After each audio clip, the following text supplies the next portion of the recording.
Hey, it's me, Destin. Welcome back to Smarter Every Day. We've all heard about solar eclipses, right? And you're probably aware that there's a huge one coming very soon. So you think about how to prepare, and you're thinking maybe I gotta get some special goggles so that when I'm looking up at the sky and I see the moon come across, I don't hurt my eyes, so I can see totality by looking directly at the sun or something like that, right?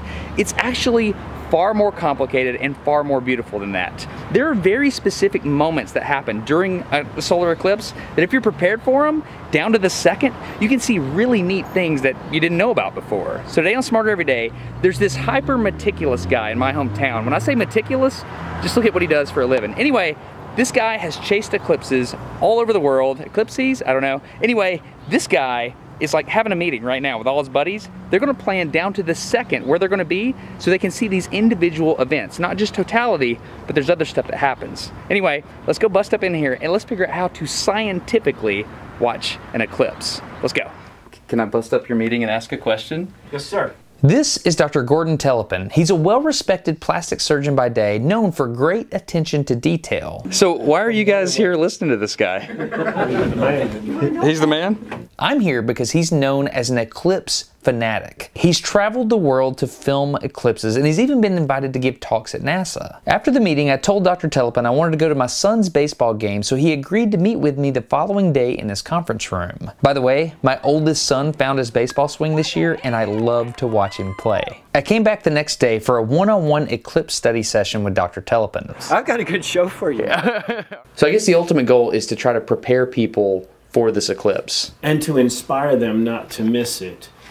This eclipse is going to be a once-in-a-lifetime thing for a lot of people. People are not going to travel all over the world to go to eclipses like I did. It's a wonderful thing to have an eclipse in your country that you can drive to.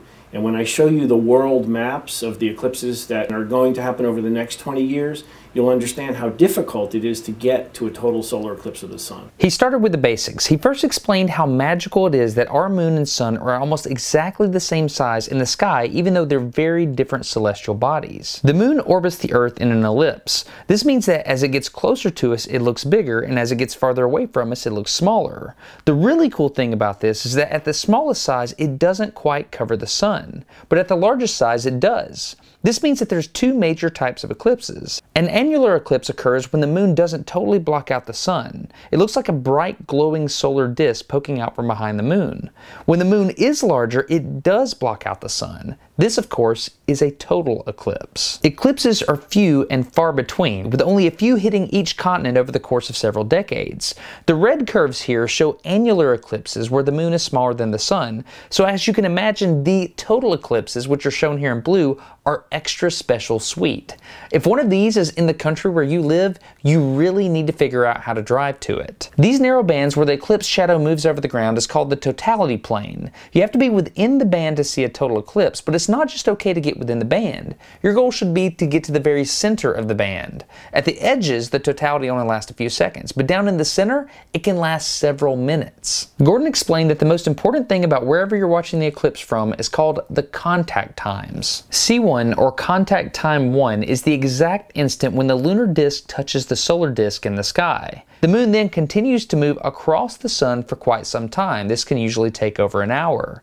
Then C2 happens. C2 is the exact second that the lunar disk covers the sun. C3 is the moment that the sun pokes out from behind the moon again. It then traverses for probably an hour or so, and then C4 happens. C4 is the exact moment that the moon quits covering the sun at all. What I'm telling people to do is not miss the partial phase phenomena, which are the other things that happen before totality. Your surroundings change. The temperature changes, the lighting changes, the animals get confused because they think nighttime is falling. And if you're really lucky, you'll get to see shadow bands. Shadow bands don't have it happen at every eclipse, and they don't happen at every observing area. What are shadow bands?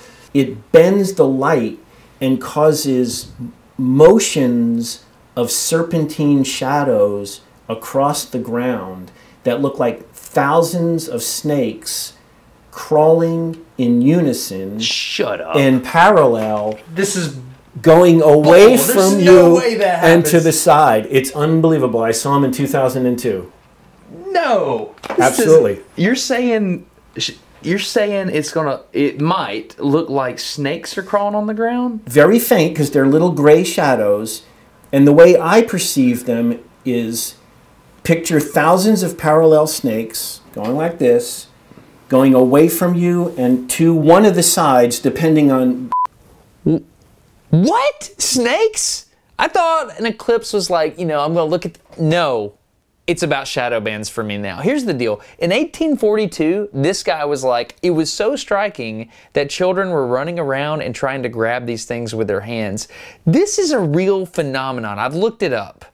And scientists do not know what causes it. They have like a ton of theories. They don't know. To me, this sounds like a optical interference thing, but they don't know. And there's not a good video on the internet. There's some video, but it's such a low contrast event that nobody's captured it really well. So the obvious question for Mr. Solar Eclipse Expert is, how do we get a good video of shadow bands? How do we capture it? When does it happen?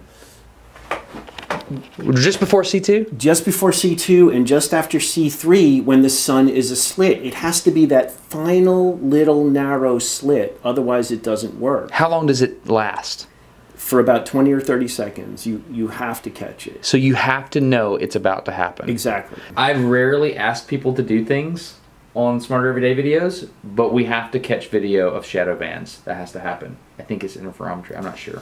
So the way to do it is set up a video camera on a manual exposure on a king-size white sheet. Or like light concrete or something like that. Or light concrete, yeah. Okay, the next thing is called the diamond ring. The diamond ring is the part just before C2 where it actually looks like a diamond ring if you're taking a photograph of the sun. What happens immediately after that is fascinating. It's called Baily's beads. Now, Baily's beads is when the lunar disk is right about to cover the top of the solar disk. What's really cool is that it should be just a really skinny crescent all the way around, right? But the fact is, the moon has valleys and mountains, and those start to close over the solar disk, and you can see the light coming around those mountains. It's really cool. It's breaking that solar light up into beads. It's called Baily's beads. Anyway, you have to know the exact second that happens, because it's such a fast phenomenon, you have to be taking photos like at that instant in order to catch it. So in 2001, I paid a programmer to program the first Eclipse talking timer. This is from 2002, and I still have one that works. Wow.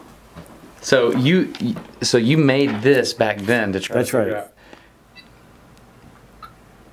So there's the original talking timer. From 2002. You made this, okay, I don't know what's more impressive, that you made this in 2002 or that you have one of these things that still works.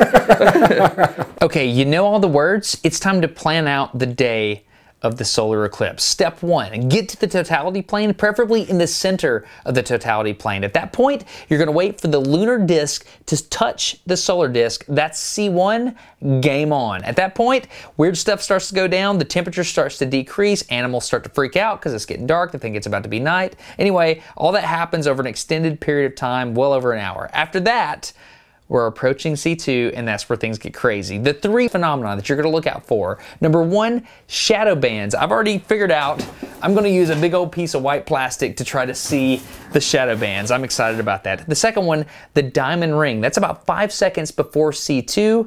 Immediately after that, if you're a good photographer, you're going to catch Baily's beads. I'm going for it, okay? Bam, C2 hits. After C2, that's when you're in totality. You can remove your glasses and you can look directly at the sun. At that point, somewhere in there is max totality. I'm told to scan the horizon because it looks like a 360-degree sunrise. After that, right before C3, get your glasses back on because the sun's about to pop out and you don't want to hurt your eyes. Immediately after C3, first you've got the Baily's beads, and then you have the diamond ring, and then, again, if you're lucky, for 60 seconds after that, there's the possibility of shadow bands. After that, we're moving towards C4, the temperature's coming back up, everything is going to be awesome, except it's going to be over. The cool thing about it is you have to know exactly when it's going to happen because you get one shot at seeing all this stuff. Back in the day, you had to send a self-addressed stamped envelope to Goddard Space Flight Center. These are Gordon's. He was like, didn't want to let me borrow them because they're so valuable to him. Anyway, the way it worked is you got these solar eclipse bulletins and you had to calculate the exact moment by interpolation when your contact times were for wherever you were on the globe. It was very, very cumbersome. However, we have good news. We live in the age of smartphones. And we also have a plastic surgeon in Alabama who decided to create an app so that you could take your phone out, geolocate wherever you are, and instantly calculate your contact times for your position. And that's flipping awesome, which is why I asked him if it was real and if it was going to work and if he could go with me to Tennessee where the Totality Plane exists and test the contact times inside and outside of the Totality Plane. Remember, you want to get to the center? I wanted to test his app on the edge. Check it out. Okay, we're in the parking lot of a church in Brentwood, Tennessee. We're on this sidewalk right here. Yep. So this sidewalk is in Totality. That tree over there where that sign is not in Totality. Okay, so I'm going to try this. So I got the app here, Solar Eclipse Timer app. So I'm going to get my location. Right. And then we're in. That's my location right there, right? Latitude, longitude. And 4 contact times. C1, C2, C3, C4, okay? Load my contact times. So I have a 6-second duration totality right here. Correct. Does that make sense to you? Yes, it probably would be a little bit shorter. That's somebody calling me. All right, it'd be a little bit shorter? Yeah, because we need to turn that off the day of. You don't want people calling you during the... I have that in the instructions. At okay. 15 minutes, shut off texting and phone receiving. Okay, that's a really good point. Okay, so let's go to where it's not in Totality. Right, so we're right here, and we were able to pick it up. Okay, so we should go like to that tree? And we should just get partial eclipse. Okay, let's do it. So seriously, like right here, load my times, get my location. Look at that. I've got C1 and I've got C4. I have no C2 and C3. I'm not in the Totality Plane. That's correct. We just walked across a parking lot and this told us if we were going to see the eclipse or not. That's exactly right. How long have you worked on this?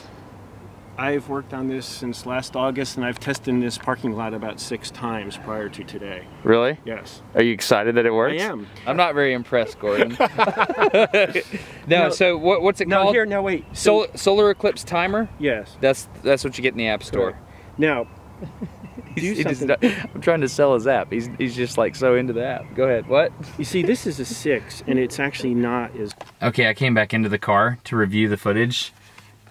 The man has spent a lot of his time making this app so that you can watch the eclipse, and he's testing it. It's a really big deal. So if you want this, you can go to the App Store, and it's Solar Eclipse Timer, and it talks to you as the eclipse goes to tell you C1, C2, C3, and C4. It's a pretty big deal.